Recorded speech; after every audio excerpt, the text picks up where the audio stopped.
سلام دوستان عزیز، به کانال یوتیوب بافتنی با مینا خوش اومدید. امیدوارم که حالتون خوب باشه.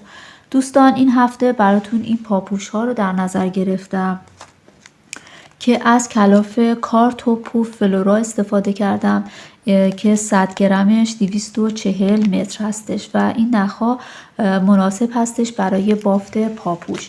پاپوش هایی که بافتم برای سایز 37 38 مناسب هستش، ولی اگر بخواید که سایزش رو بیشتر ببافید دوستان، من فراموش کردم بگم این قسمت رکن هایی که بهتون گفتم رو باید یه 2 تا 3 تا بیشتر ببافید. یعنی من گفته بودم 28 تا بافت رکن باید این قسمت داشته باشید، شما مثلا 29 تا 30 تا میتونید ببافید برای سایز 39 و 40.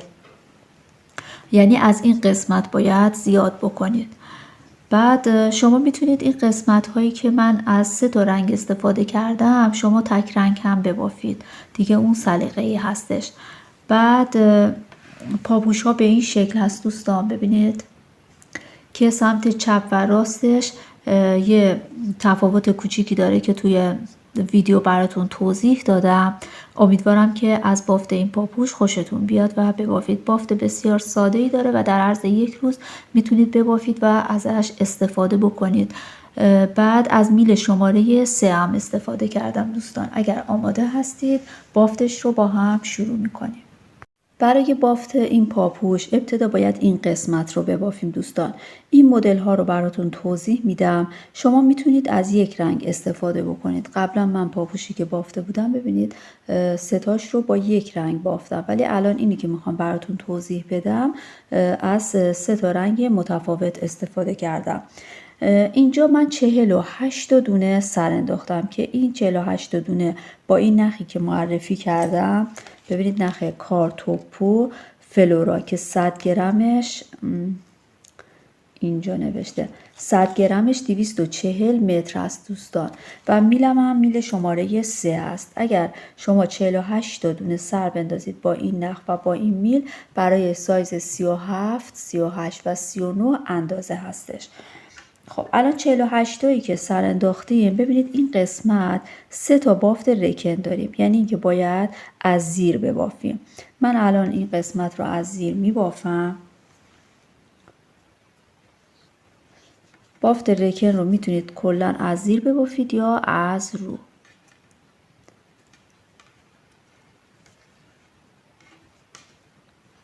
بیش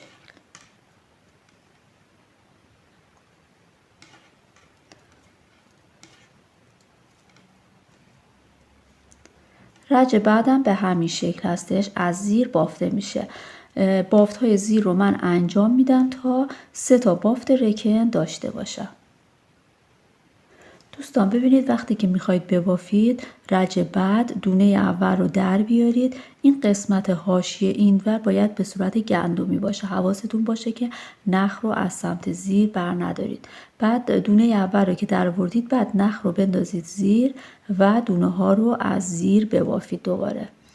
این قسمت رو من گفتم توضیح بدم چون که از این قسمت میخوایم دونه بگیریم در انتها باید به صورت گندمی باشه.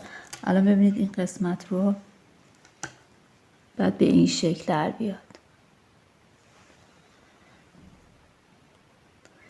خب من الان 3 تا بافت رکنم رو بافتم. ببینید این نخی که سر انداخته بودیم سمت چپ که باشه این قسمت میشه نمای روی کار. وقتی که این 3 تا رو بافتیم از روی این براتون توضیح میدم. ببینید اینجا الان ساده بافی داریم. خب یک رج ساده بافی هم یک رج از زیر یک رج از رو هستش. الان من این قسمت دونه اول رو در میارم و یک رج از زیر میبافم.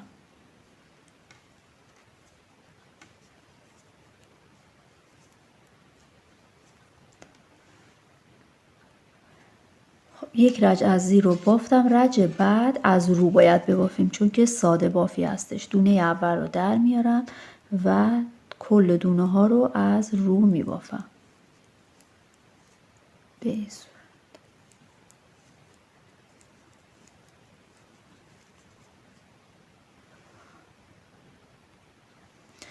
الان رج پشت کار رو بافتم. به دونه آخر که رسیدیم این رو نبافته روی میل میندازم، چون که میخوام رج بعد نخم رو باید عوض کنم و از یک رنگ دیگه استفاده کنم. ببینید این قسمت من از رنگ قرمز استفاده کردم. این مدل رو الان میخوایم با هم ببافیم. خب پس دونه آخر رو نبافته وارد میل کردم و نخم رو توی این قسمت اضافه میکنم. یکم هم نخ رو اضافه تر بذارید، چون که در انتها میخوام از اینو با سوزن از این قسمت ها مخ رد کنیم و مخفی بکنیم. یکم که بذارید کافی هستش. این رو از زیر یک رج با رنگ قرمز میبافم. دومین دونه رو که بافتید این رو یه گره بزنید به این صورت.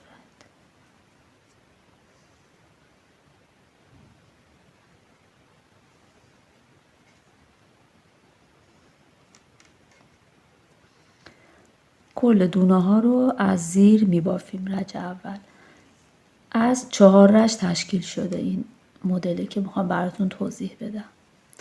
خب پس من کل دونه ها رو از زیر میبافم. کل دونه ها رو از زیر بافتم. رج بعد هم باید دوباره از زیر ببافیم، چون که میخوام یک بافت رکن اون سمت داشته باشیم.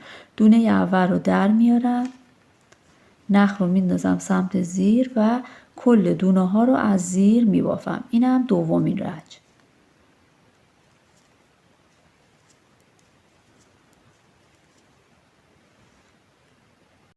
دومین رج رو هم بافتم. برای سومین رج که رج مدلمون هست، ببینید این قسمت توری رو باید براتون توضیح بدم.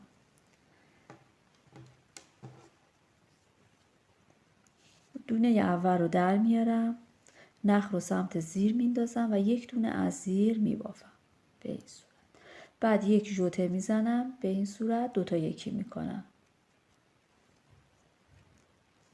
دوباره یک ژوته میزنم، دوتا یکی میکنم تا انتها به این شکل هست این رج.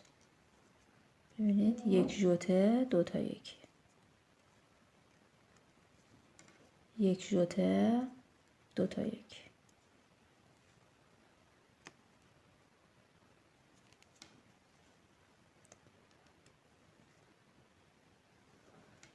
یک ژوته،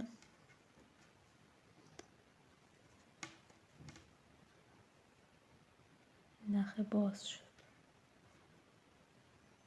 یک بار دیگه اینو انجام بدم. یک ژوته، دوتا یکی، یک ژوته، دوتا یکی. این رو تا انتها به این شکل انجام میدیم دوستان. به قسمت انتهای کارم رسیدید. ببینید یک ژوته بزنید، اینجا دوتا یکی میکنم،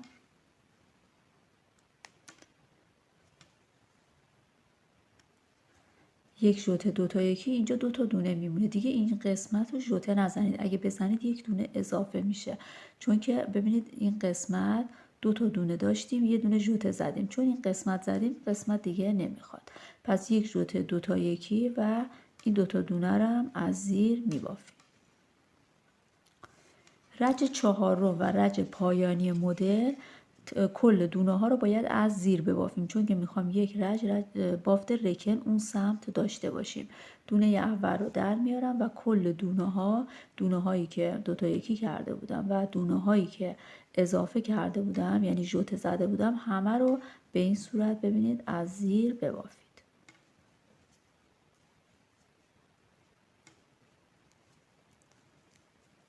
به این صورت.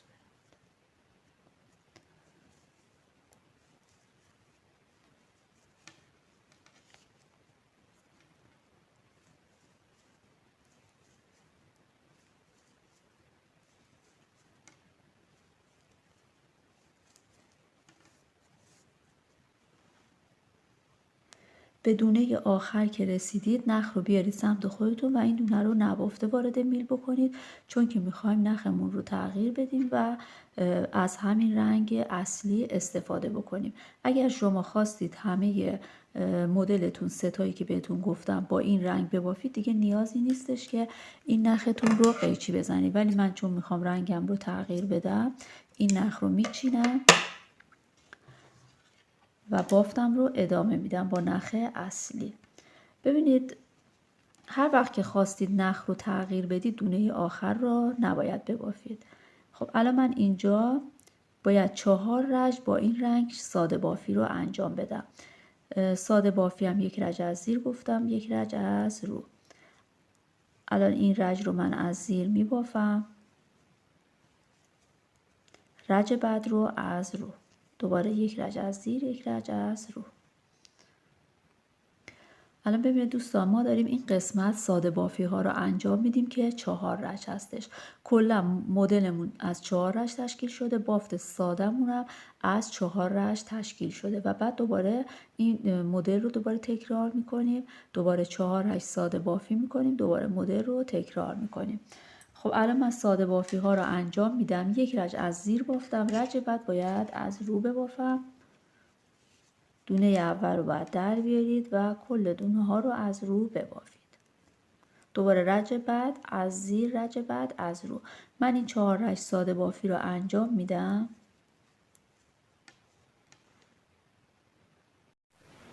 خب الان من 4 رج بافت سادم رو بافتم. ببینید الان دوباره میخوام نخ بعدی رو اضافه بکنم. این دونه آخر رو من نبافته وارد میل کردم. الان میخوام از این نخ استفاده بکنم. ببینید دوستان از اینجا به بعد دیگه تکرار هستش، یعنی باید شما دوباره این قسمت مدل رو که براتون توضیح دادم رو انجام بدید. نختون رو اینجا یکم اضافه بذارید، بعد 1 رج از زیر ببافید. 2 تا دونه که بافتید 1 گره بزنید که این باز نشه. به این صورت.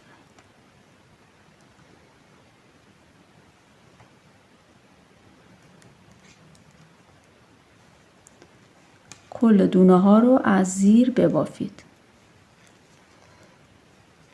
یعنی دوباره شما ویدیو رو بزنید عقب دوستان، این قسمت رو دوباره از اول شروع کنید به بافتن. این قسمت قرمز رو که توضیح دادم با این رنگ دوباره ببافید و بعد 4 رج دوباره باید ساده بافی بکنید. یعنی این دوتا تکرار میشه. ببینید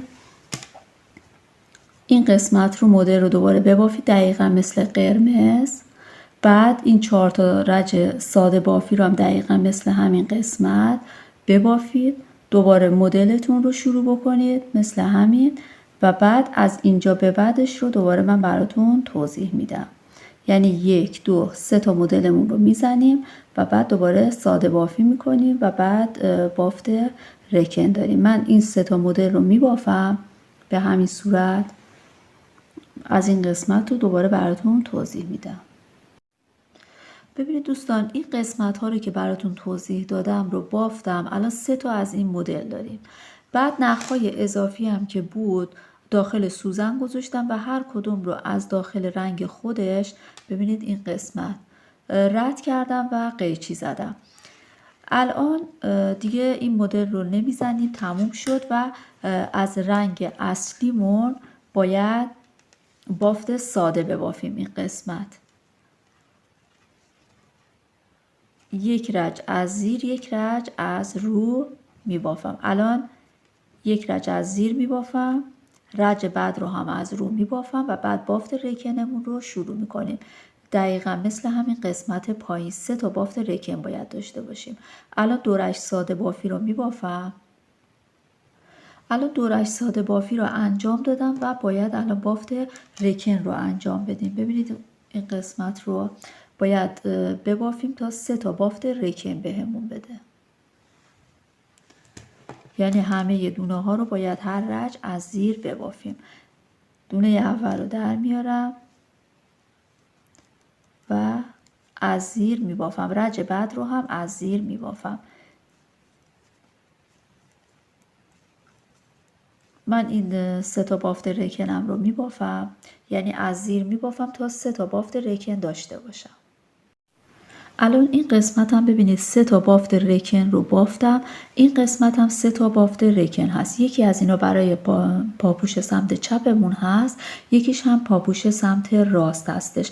ببینید تا این قسمت هیچ فرقی نداره سمت چپ و راست، فقط تو یه قسمت تفاوت داره که من براتون الان توضیح میدم. ببینید اگر بخوایم این برای پاپوش سمت چپمون در نظر بگیریم، باید به این صورت عمل بکنید. هر کاری که من انجام میدم انجام بدید و سمت راست رو هم براتون توضیح میدم. 48 تا دونه داشتیم. از این 48 تا دونه میایم 29 تا دونه رو باید کور بکنیم و 19 تا دونه که میمونه این رو به صورت بافت رکن ببافیم. خب الان من این 29 تا دونه رو به شکل ساده کور میکنم بعد از اینکه 3 تا بافت رکنم رو بافتم.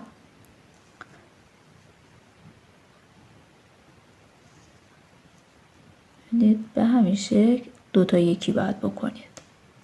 فقط خیلی سفت 2 تا 1 نکنید دوست.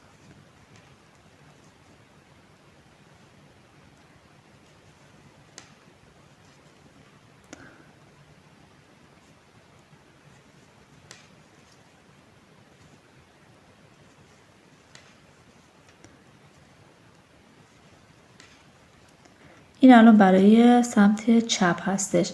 این 29 تا دونه رو به این صورت من 2 تا 1 ها رو انجام میدم. خب 29 تا دونه رو کور کردم. اینم دونه آخر. با این دونه و دونه هایی که روی این میل هست باید 19 تا دونه مونده باشه. 2 4 6 8 10 12 14 16 18 19. ببینید این 19 تا دونه رو باید به شکل بافت رکن ببافیم تا 28 تا کلا بافت رکن داشته باشیم. یعنی از اینجا که میشماریم الان ببینید 1 2 3 تا هست، کلا باید از زیر ببافیم. ببینید این قسمت هستش.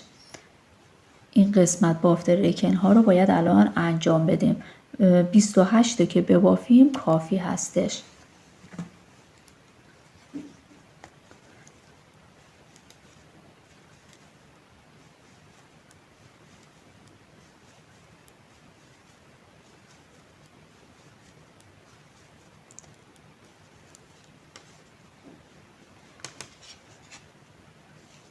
پس کلا بافت رکنمون رو ادامه میدیم تا 28 تا، بعد با سانت هم بهتون میگم که چند سانت شده.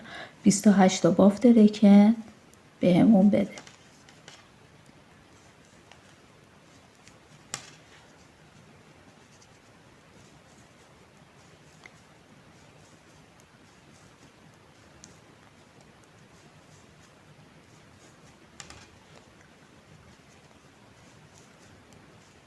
من بافت‌های رکنم رو میبافم.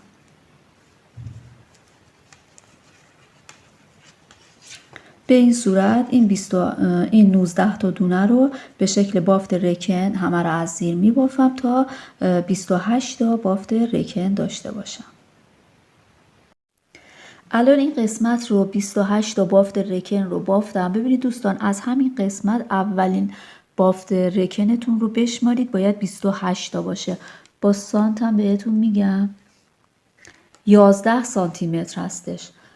بعد از اینکه این قسمت رو بافتید باید این 19 تا دونه رو کور بکنید.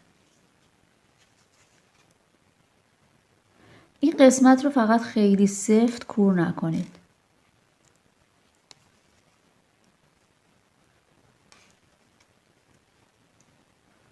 به همین صورت به شکل ساده 2 تا 1 بکنید.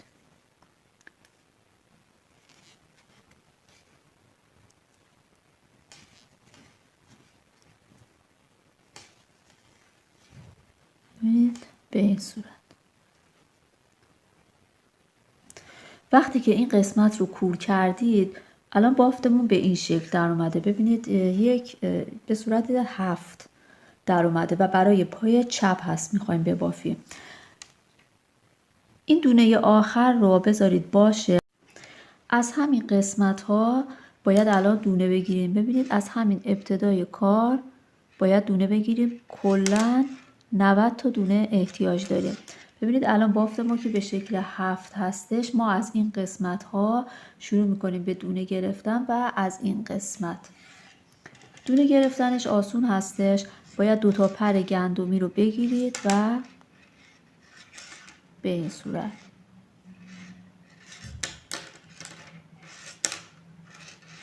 کلا من شمردم 90 تا دونه میشه.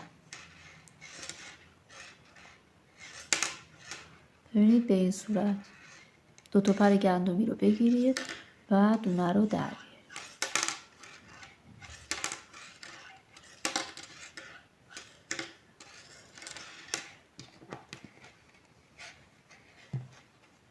من این قسمت ها رو میگیرم، به قسمت رنگی که رسیدم بهتون میگم.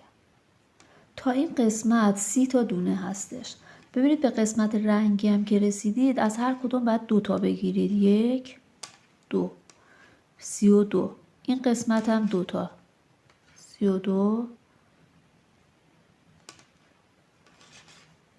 33 34 34 35 36 37 38 39 40 41 42 43 44. این قسمت هم دونه میگیریم تا 90 تا دونه داشته باشیم. 44. ببینید از همین گندمی اول شروع میکنیم. 45 46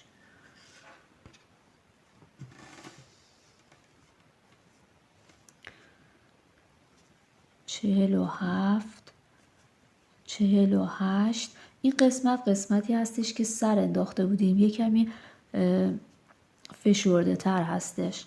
به همین صورت ببینید اینم 2 تا پرش رو میگیریم و دونه ها رو به این صورت کاملا مشخص هست دوستان. ببینید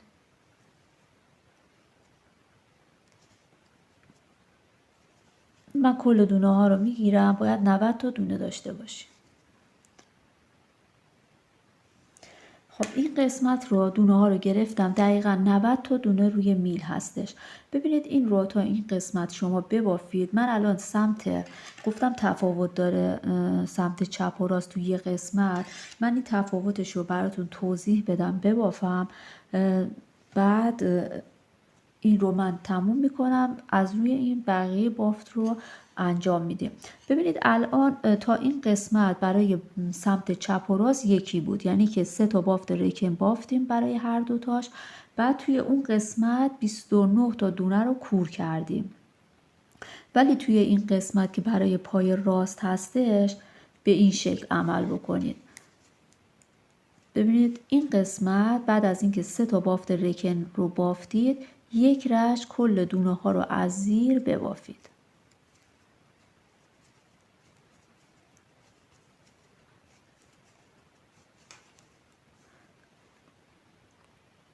بعد از اینکه یک رشت بافتید، قسمت پشت کار که رسیدید دونه هاتون رو کور بکنید. اون 29 تا دونه رو کور بکنید. از همین قسمت از پشت کار دونه ها رو 29 تا باید کور بکنید. 1 2 3 4 5. به همین ترتیب 29 تا دونه رو من کور میکنم. این 29 تا دونه رو کور کردم. این قسمت 19 تا دونه مونده. ببینید یعنی تفاوت سمت چپ و راست در این هستش که این 19 تا دونه برای پای راست سمت راست قرار میگیره، برای پای چپ این 19 تا دونه همونطوری که براتون بافتم توضیح دادم سمت چپ قرار میگیره. حالا این 19 تا دونه رو باید به شکل بافت رکن مثل همون قسمت 28 تا بافت رکن بهتون بده ببافید. یعنی همه دونه هاتون رو از زیر ببافید. این دونه اول رو در میارم، محکمش میکنم، بعد این قسمت رو از زیر میبافم. به این صورت کل دونه ها و رچ ها رو از زیر میبافیم تا 28 تا بافت رکن بهمون بده. الان این قسمت رو هم من 28 تا بافت رکن رو بافتم، کور کردم. ببینید این قسمت هم تفاوت داره. این نخ رو باید بچینید. توی این قسمتی که براتون توضیح دادم برای پای چپ گفتم دونه آخر رو نگه دارید که دونه بگیریم. ببینید این برای پای چپ هست. ببینید این مدل ها این سمت قرار گرفته، این برای پای راست هستش. وقتی که کور کردید نخ رو بچینید. این نخی بودش که ابتدای کار سر انداخته بودیم. من ادامه نخ رو اینجا گره زدم. ببینید اینجا یه گره داره، ولی توی این قسمت ابتدای کار ما نخی که اضافه گذاشته بودم، ببینید این قسمت وسط قرار گرفته که بعد این رو بچینید و از این قسمت ها رد کنید و پنهانش کنید. الان نخ رو من وصل کردم به این قسمت. بعد از اینجا باید دونه بگیریم تا این قسمت 90 تا دونه مثل همون قسمتی که براتون توضیح دادم. خب الان من نخ رو گره زدم و از این قسمت دونه میگیرم. اولین دونه رو ببینید با قلاب به این صورت یک دونه در بیارید و بعد دوباره از هر گندمی که میبینید، ببینید از هر اولین گندمی که دیدید دونتون رو در بیارید. 3 تا، 4 تا، 5 تا، 6 تا. به همین صورت دونه ها رو در بیارید تا 90 تا دونه داشته باشید. از این قسمت به بعد دیگه تفاوتی نداره دوستان. من همون پای چپو که براتون توضیح میدم، قسمت راست رو هم دیگه مثل همون میبافید. تفاوتش فقط تو همین قسمت ها بود که براتون توضیح دادم. خب بعد از اینکه 90 تا دونه رو گرفتیم، الان 90 تا دونه روی میل هستش. باید اینها رو یک رج از زیر ببافیم. بعد از اینکه یک رج از زیر بافتیم، این قسمت کف پاپوش رو باید براتون توضیح بدم. ببینید الان این قسمت هستیم. این برای پاپوش سمت راست هستش. من این قسمت رو بافتم. بعد این قسمت رو براتون توضیح میدم. این دونه ها رو یک رج، این 90 تا دونه رو بدون تغییر از زیر می بافم.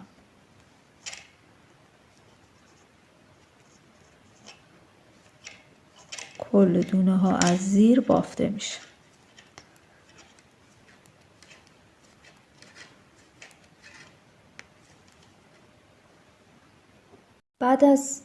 بعد از اینکه 90 تا دونه رو از زیر بافتید یک رج، الان باید تقسیم بندی ها رو بهتون بگم. ببینید 90 تا دونه داریم، 8 تا دونه رو باید برای وسط در نظر بگیرید. ببینید برای این قسمت 8 تا دونه کافی هستش. بعد از اینکه این 8 تا رو این وسط جدا کردید، 41 دونه این سمت میمونه، 41 دونه هم این سمت باید بمونه که برای بافتش این قسمت رو باید ببافیم دوستان. کف پاپوشمون رو باید ببافیم که الان براتون توضیح میدم. ابتدا 41 دونه رو از زیر میبافیم. دونه اول رو در میارم و 41 دونه از زیر میبافم. خب 41 دونه رو بافتم. این 8 تا دونه دونه وسط 2 4 6 7 8. این 8 تا رو هم از زیر میبافم. 1 2 3 4 5 6 7 8. این قسمت هم 41 دونه باقی میمونه. نخ رو سمت زیر میندازم و دوباره این 8 تا دونه رو میبافم. 1 2 3 4 5 6 7 8. نخ رو دوباره سمت زیر میندازیم. ببینید الان یک رج بافت رکن اینجا افتاده، یک دونه بافت رکن اینجا به این صورت هستش. خب از اینجا به بعد باید به این صورت انجام بدید. دونه اول رو در میارم، 2 تا، 3، 4، 5، 6، 7، این 8 دونه رو میبافم. یک دونه از دونه های این سمت رو وارد میل میکنم و میبافم. الان دونه هام شد 9 تا. دوباره نخ رو سمت زیر میندازم، 1، 2، 3، 4، 5، 6، 7، 8، 9 تا دونه رو الان میبافم. از این سمت هم یک دونه اضافه میکنم. الان دونه هام شد 10 تا. دوباره نخ رو میندازم زیر، دونه اول رو در میارم، 2، 3، 4، 5، 6، 7، 8، 9، این 10 تا رو میبافم. یک دونه از دونه های این سمت اضافه میکنم. دونه هام شد 11 تا. نخ رو سمت زیر میندازم، دونه اول رو در میارم، 2، 3، 4، 5، 6، 7، 8، 9، 10، 11 تا دونه رو میبافم. دوباره یک دونه اضافه میکنم. به این صورت شد 12 تا دونه. نخ رو سمت زیر میندازم. الان 12 تا دونه رو میبافم. 2، 3، 4، 5، 6، 7، 8، 9، 10، 11، 12، یک دونه دوباره از اینجا اضافه میکنم. 13 تا شد دونه ها. نخ رو سمت زیر میزنم. 1، 2، 3، 4، 5، 6، 7، 8، 9، 10، 11، 12، 13، یک دونه هم از این قسمت میبافم. الان دونه های قسمت وسط 14 تا دونه شد. همینقدر کافی هستش. از این قسمت به بعد باید به این شکل ببافید. ببینید 13 تا دونه رو ببافید. 2 تا، الان 14 تا دونه های وسطمون شده. 2 تا، 3، 4، 5، 6، 7، 8، 9، 10، 11، 12، 13. این دونه 14می، یعنی دونه آخری رو با یکی از دونه های این قسمت دوتا رو با هم باید یکی بکنیم. این کاری که انجام میدیم باعث میشه که این قسمت ها به هم دیگه وصل بشه و به این شکل در بیاد. ببینید. خب نخ رو سمت زیر بندازید. دوباره 13 تا دونه باید ببافیم. 2، 3، 4، 5، 6، 7، 8، 9، 10، 11، 12، 13. به دونه 14می که رسیدیم ببینید اینجا فاصله افتاده دیگه، نمیخواد هر دفعه هم بشمارید. یعنی دونه آخر رو با یکی از دونه های این میل با هم از زیر دوتا یکی میکنیم. دوباره نخ رو سمت زیر میندازیم. دیگه تکرار هست دوستان. این رو میبافیم تا یک دونه مونده تموم بشه. دیگه نیازی نیست هر دفعه بشمارید.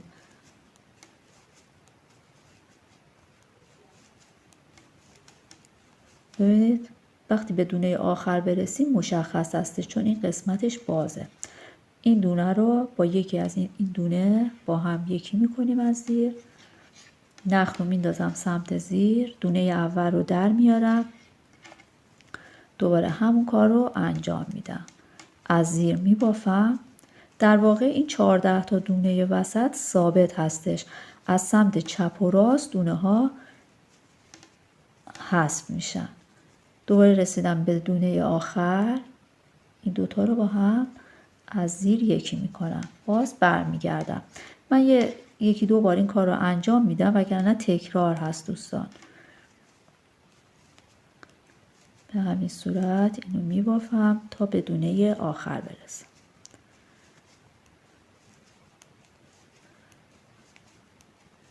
دوباره مشخص هستش دونه آخر یک دونه از این با یک دونه از این دونه ها رو با هم میگیرم، از زیر کور میکنم. حواستون باشه نخ رو سمت زیر بندازید. دوباره میبافم تا برسم به دونه آخر.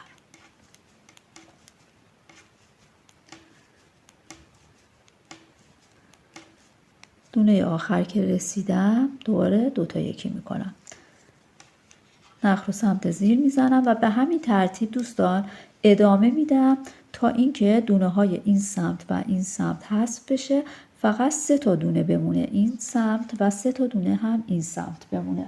وقتی که این کارا رو انجام بدید باید به این شکل در بیاد پاپوش شما. ببینید الان این قسمت 3 تا دونه هستش، این قسمت هم 3 تا دونه مونده و دونه های وسط هم 14 تا دونه ثابت هستش. تا این مرحله ببافید، بعد این قسمت رو من میبافم براتون توضیح میدم. الان این قسمت رو همونطور که براتون توضیح دادم بافتم. ببینید 3 تا دونه توی این میل باقی مونده، 3 تا دونه هم توی این میل باقی مونده. الان ببینید این پاپوشمون کامل شده. الان میخوایم این قسمت رو براتون ببافم و براتون توضیح بدم. خب 14 تا دونه وسط، 3 تا دونه این سمت، 3 تا دونه این سمت هستش. خب این 3 تا دونه‌ای که روی میل هست، دونه اول رو در میارم، نخ سمت زیر هستش و اینا رو میبافم تا برسم به دونه 14می.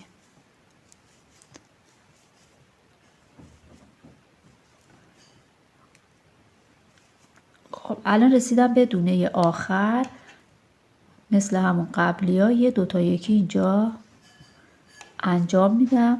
2 تا دونه الان این قسمت روی میل هست، نخ رو سمت زیر میبرم. الان اینجا قسمت پشت کار هستیم.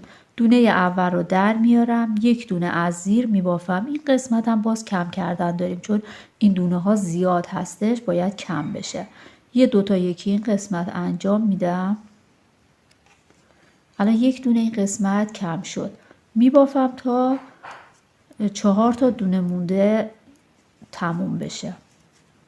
این قسمت ها این 3 تا رو کار ندارم، 2 4، چون که ببینید قرینه هست دیگه. این قسمت ما 2 تا یکی کردیم، این قسمت هم باید یه 2 تا یکی انجام بدیم. الان 2 تا دونه هم از این قسمت کم شد، این دونه رو هم از زیر میبافم، یه 2 تا یکی قسمت اینجا انجام میدم. الان 2 تا دونه روی میل هست، 2 تا دونه هم این سمت، نخ رو سمت زیر میبرم، دونه اول رو در میارم، اینا رو از زیر میبافم تا برسم به دونه آخر. خب به دونه آخر که رسیدم یه 2 تا یکی هم اینجا انجام میدم. الان این قسمت یک دونه داریم، نخ رو سمت زیر میندازم، خب دونه اول رو در میارم، یک دونه از زیر میبافم، یه 2 تا یکی باز اینجا انجام میدیم. اینا رو میبافم تا 4 تا دونه آخر، 1 2 3 4 تا. اینا رو در نظر نمیگیریم. یه 2 تا یکی هم این سمت انجام میدیم، یک دونه از زیر میبافم، این دونه آخر رو با یک دونه اینجا 2 تا یکی میکنم. الان یک دونه روی میل هست، یک دونه هم این قسمت، نخ رو سمت زیر میندازم، دونه اول رو در میارم، اینا رو از زیر میبافم،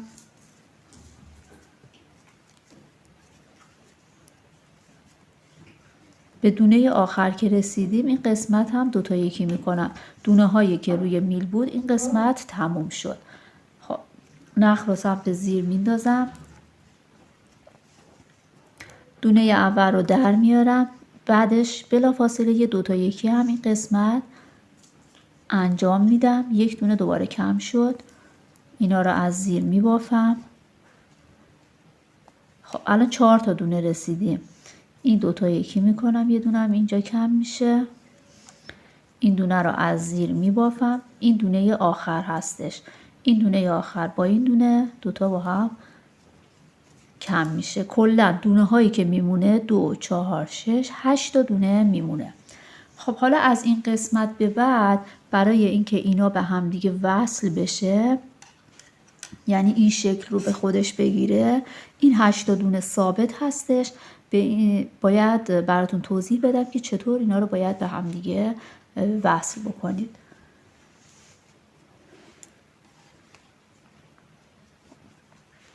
دونه اول رو در میاریم، اینا رو از زیر میبافیم تا 2 تا دونه آخر برسیم. به 2 تا دونه آخر که رسیدیم، تو هر رج این به این شکل هستش. این دوتا رو باید یکی بکنیم. الان 7 تا دونه داریم. ببینید از این قسمت ها باید دونه بگیرید.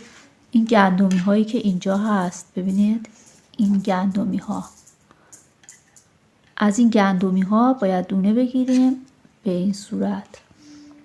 و الان دوباره 8 تا دونه روی میل هست. نخ رو سمت زیر میندازم، این رو محکمش میکنم،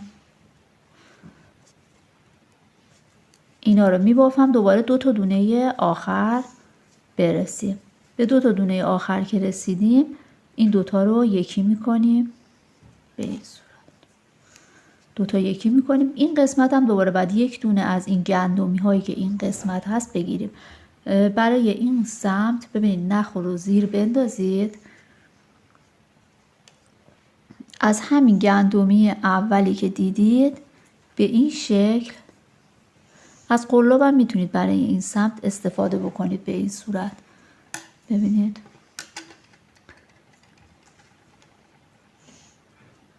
دونه رو در بیارید به این صورت. خب این رو محکمش میکنم، اینا رو دوباره از زیر میبافم. این 2 تا دونه آخر که رسیدیم، دوباره 2 تا یکی میکنم. از این گندمی های اینجا 2 تا پرش رو میگیرم، ببینید، و یک دونه اینجا اضافه میکنیم. دوباره 8 تا دونه داریم. کلا این 8 تا دونه باید ثابت باشه. به همین ترتیب ادامه میدیم.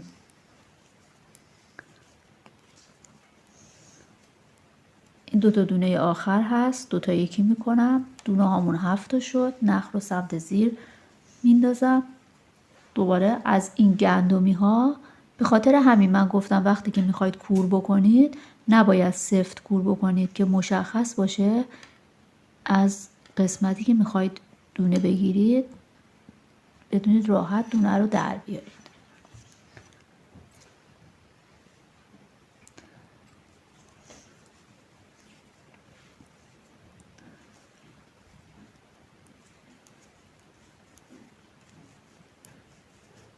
این دوتا رو یکی میکنم. دوباره از این قسمت دوباره یه گندمی برمیدارم و دونه میگیرم.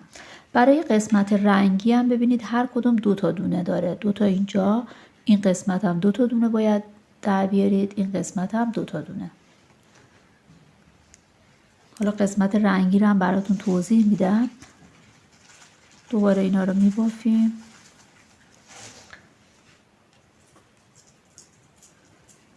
اینا رو به این شکل میبافم. 2 تا دونه آخر که رسیدم 2 تا یکی میکنم. نخ رو میندازم سمت زیر. اینجا دوباره از این گندمی ها ببینید اولین گندمی یک دونه میگیرم.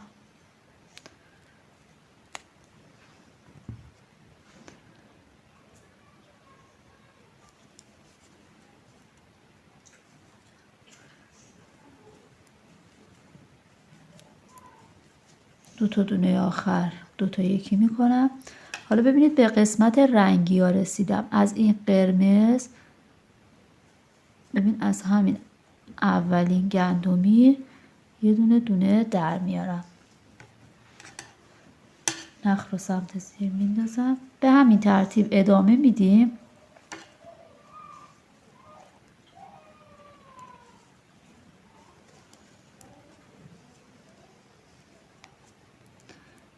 دو تا یکی میکنم.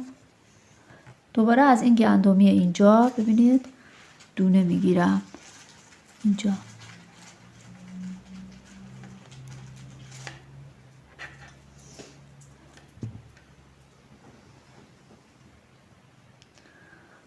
یک بار دیگه اینو براتون انجام میدم. از این قسمت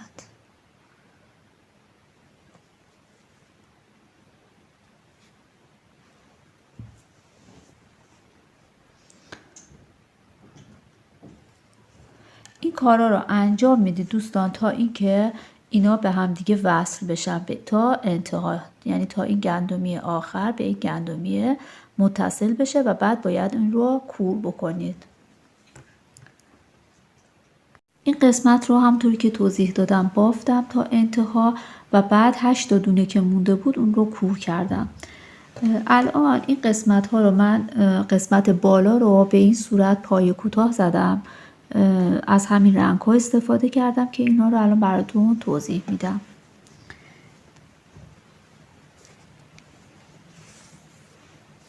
ببینید اینجا مثلا با قرمز شروع کردیم اولی رو، این قسمت هم پایه کوتاهمون رو با قرمز شروع میکنیم از همین لب ابتدای کار. از اینجا رو مثلا ابتدای کار در نظر میگیریم، یک زنجیره میزنم به این صورت، محکمش میکنم و بعد از هر گندمی ببینید یک دونه در میارم، دو تا یکی میکنم تا انتها به این صورت میبافم و بعد رنگ بعدی رو اضافه میکنم و پای کوتاه میزنم.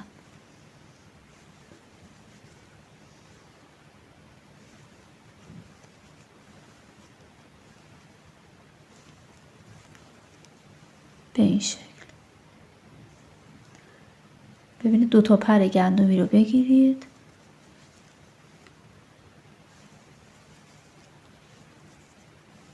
به این صورت در میاد. کل قسمت ها رو من پای کوتاه زدم. الان از رنگ دیگه استفاده میکنم، دومین رنگی که اینجا استفاده کردم. اینجا هم دقیقا مثل قرمز که بافتیم اینجا شروع میکنیم به بافتن. ببینید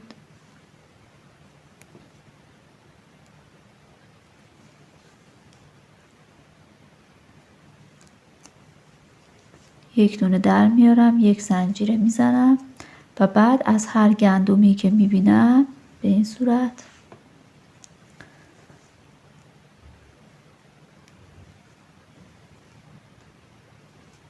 پای کوتاه میبرم.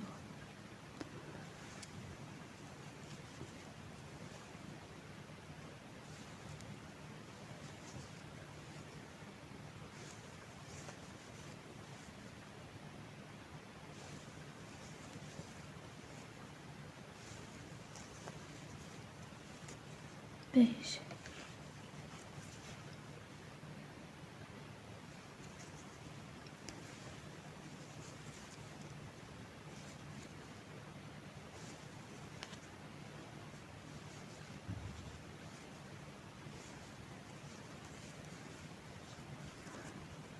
قسمت رو هم دقیقاً میبافیم تا به این ابتدای کار برسیم. سومین قسمت رو که میخوام با قلاب ببافم ببینید به این شکل هستش، پای کوتاه نیست، به این صورت هست. الان براتون توضیح میدم. خب از این نخ استفاده میکنم،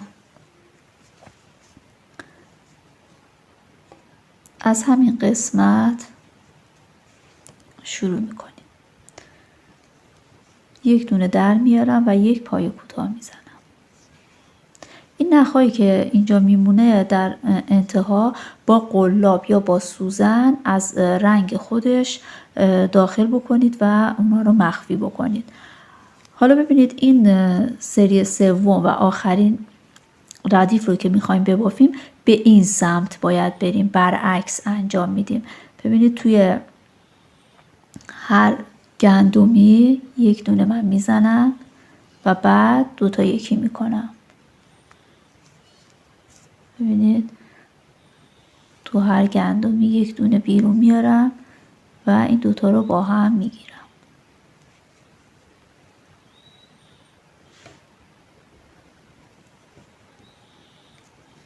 ببینید تو هر گندمی که اینجا هستش قلابم رو وارد میکنم، یک دونه از پشت در میارم، 2 تا یکی میکنم.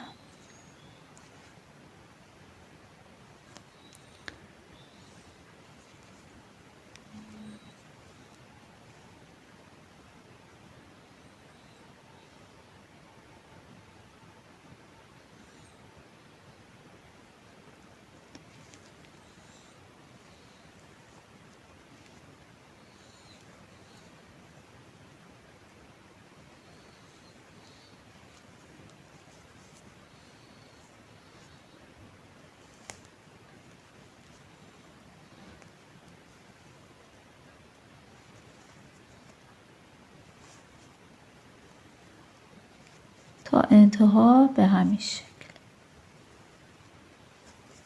ببینید به این صورت در میاد.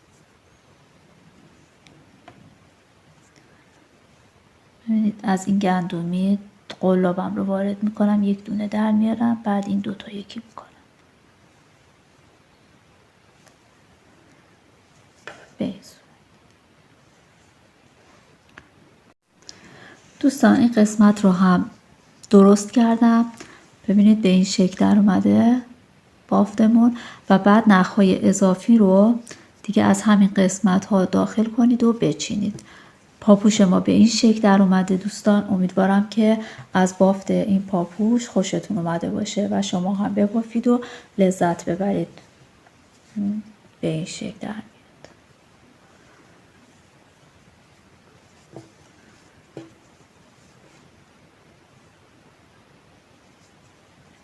اگر دوست داشتید عضو کانال بشید و با لایک و کامنت از کانال من حمایت بکنید دوستان. از همه شما تشکر میکنم. امیدوارم که سلامت باشید. خدا نگهدار.